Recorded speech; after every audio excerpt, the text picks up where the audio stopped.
Dans le monde numérique d'aujourd'hui, les menaces sont absolument partout et bien souvent elles sont totalement invisibles. Alors dans cette analyse, on va essayer de lever le voile sur ces attaques. Parce que soyons clairs, comprendre comment ça fonctionne, c'est vraiment la toute première étape pour s'en protéger. Du coup, la grande question qu'on peut se poser, c'est mais qui se cache derrière ces attaques? Et surtout, comment est-ce qu'ils arrivent à leur fin? C'est exactement ce qu'on va décortiquer ensemble. Bon, pour commencer, il faut s'intéresser à ceux qui sont à l'origine de tout ça, les architectes de ces menaces. On va donc essayer de comprendre qui sont vraiment les personnes et les groupes qui les organisent. Ce qui est assez fou, c'est le fossé gigantesque qui sépare les attaquants. D'un côté, on a ce qu'on pourrait appeler des amateurs, qui utilisent des outils qu'on trouve tout près sur Internet et qui agissent un peu au hasard. Et puis de l'autre, là, on change complètement de dimension. On parle d'acteurs financés par des États, avec des moyens quasi illimités, capables de créer des attaques sur mesure pour de l'espionnage ou pour des objectifs stratégiques nationaux. Et qu'est-ce qui les pousse à agir? Eh bien, les motivations sont très variées. Ça peut aller du simple appât du gain, comme l'extorsion de fonds ou la fraude, à des motivations politiques beaucoup plus complexes, portées par des groupes de activistes, ou même encore une fois, par des gouvernements. Pour y voir un peu plus clair, on peut les classer en quelques grandes familles. Il y a le crime organisé, qui lui ne cherche que le profit, on a les activistes, qui sont motivés par une cause politique, et enfin, il y a une menace qu'on a tendance à sous-estimer, l'initié malveillant. C'est cette personne qui, de l'intérieur de l'entreprise, va abuser de ses accès pour nuire. Ok, maintenant qu'on a une meilleure idée du qui, on passe à l'étape suivante, le où. On va regarder où les systèmes sont les plus vulnérables. C'est ce qu'on appelle la surface d'attaque.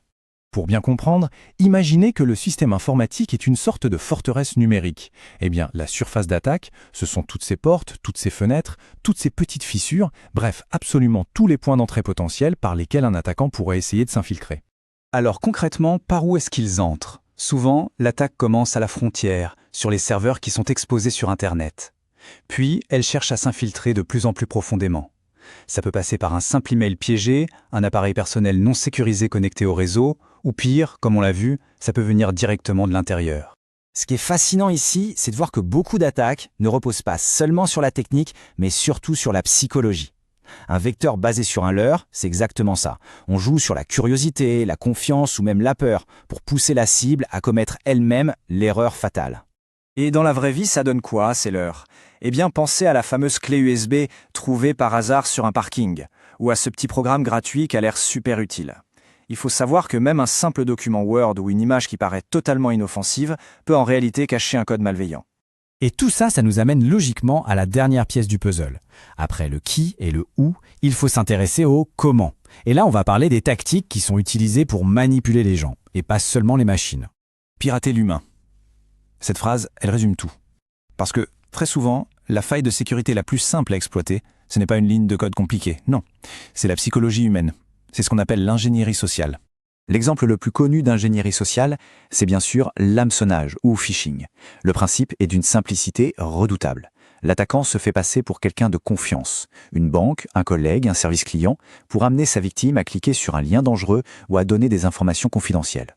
Prenons cet exemple, il est parfait. À première vue, tout semble normal, le logo, le texte, mais le diable se cache dans les détails. Le réflexe à avoir, c'est de passer la souris sur le lien, sans cliquer bien sûr.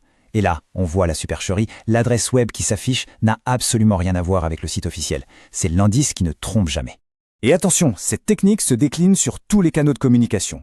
Par email bien sûr, mais aussi par téléphone, on parle alors de vishing, ou même par SMS avec le smishing. Mais la forme la plus dangereuse, c'est le spear phishing, l'harponnage.